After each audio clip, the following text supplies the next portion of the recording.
জল আসে না কলে, ঝরঝরিয়ে হরদম জল কেএসবি পাম্প হলে। বিদ্যুৎ সাশ্রয়কারী জার্মান টেকনোলজিতে তৈরি কেএসবি পাম্প। জলের প্রবলেম সেটা আবার কি?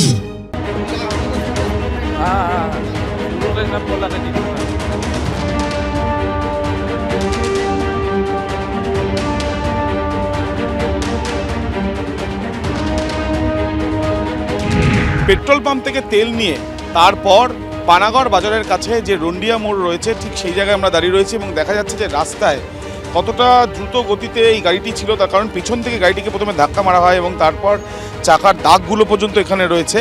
এবং এখানে এই যে দেখা যাচ্ছে যে দোকান সম্পূর্ণভাবে ভেঙে গিয়েছে এবং শুধুমাত্র ভেঙেছেই নয়, তার সঙ্গে সঙ্গে দেখা যাচ্ছে যে এখানে কিভাবে এই কংক্রিটের অংশ সেটা পর্যন্ত ভেঙে যায়। শুধুমাত্র ভেঙে যায় এই কারণেই গাড়িটি এখানে এসে উল্টে যায় এবং উল্টে যাওয়ার সঙ্গে সঙ্গে ওই মহিলার কিন্তু মৃত্যু হয়েছে। এবং ওই মহিলার মৃত্যু হয় তখন দেখা যাচ্ছে পিছন থেকে যে সাদা গাড়িটি, যেখানে 5 জন যুবক ছিল, যে 5 জন যুবক সেই ঘটনাস্থল অর্থাৎ এখান থেকেই তারা চম্পট দেয়। তারা কোথায় গেল সেটা জানার জন্য ইতিমধ্যে সিসিটিভি ক্যামেরার ফুটেজ খতিয়ে দেখা হচ্ছে বলে জানা যাচ্ছে।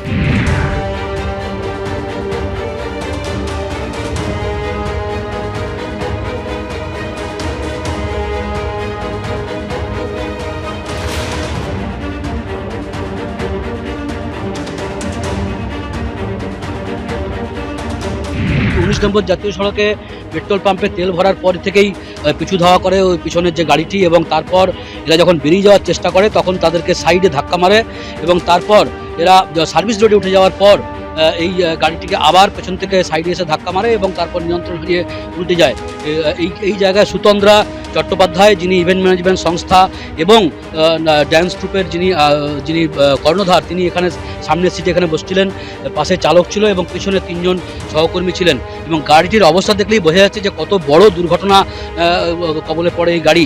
এবং যে সামনের যে গাড়ি, ওই সাদা যে গাড়িটি রয়েছে, সেই গাড়িটি পিছন থেকে কনস্ট্যান্ট কটূক্তি করে এবং তারপর এরা যখন বেরিয়ে যাওয়ার চেষ্টা করে তখনই পাশে এসে ধাক্কা মারে এবং ধাক্কা মারার পর এরা যখন আবার ওভারটেক করে বেরোনোর চেষ্টা করে তখন একদিকে ডিভাইডারে এসে উঠে যায়, অপরদিকে ওই গাড়িটির সংঘর্ষ, যার ফলে এই গাড়িটি এরকম যে দুর্ঘটনাগ্রস্ত কবলে পড়ে। এবং এরপর দেখা যাচ্ছে যে বাঁদিকে এখানেও কিন্তু এসে ডিভাইডারে ধাক্কা মারে ওই গাড়িটি এবং তারপর ওই একটা সাইড থেকে এসে ওই পাশের গাড়িটি মারার পর বাঁদিকটা ডিভাইডারে চেপে যায় এবং তারপর এরা যখন সার্ভিস লেনে উঠে যাওয়ার চেষ্টা করে তখনই এসে নিয়ে আবার ধাক্কা মারার পর নিয়ন্ত্রণ হারিয়ে উল্টে যায় এবং তারপরেই এই সুতন্দ্রা চট্টোপাধ্যায়, যিনি সামনের সিটে বসছিলেন, তার ঘটনাস্থলেই মৃত্যু হয়।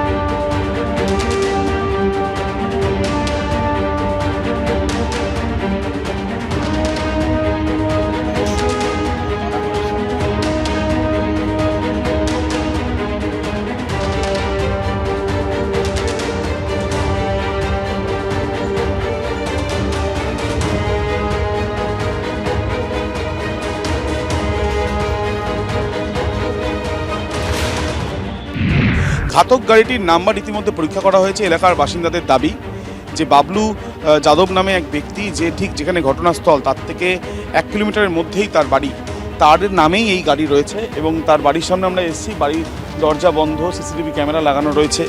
ইতিমধ্যে দেখা যাচ্ছে বাড়ির বাইরের এই যে গেট, একটি গেট খোলা এবং আরেকটি গেট বন্ধ অবস্থায় রয়েছে। এখনও পর্যন্ত পুলিশের তরফ থেকে কিছু না বলা হলেও স্থানীয় বাসিন্দাদের যেটা দাবি যে গাড়িটি ধাক্কা মেরেছিল ওই মহিলার গাড়িকে এবং যে গাড়িতে 5 জন যুবক উপস্থিত ছিল, ঘটনার পর থেকে তারা চম্পট দেয়, সেই গাড়িটি যার নামে, সেই বাবলু, সে তার বাড়িতে নেই, তার আত্মীয় স্বজনরাও বাড়িতে নেই, এমনটাই কিন্তু দেখা যাচ্ছে তার বাড়ির সামনে এসে।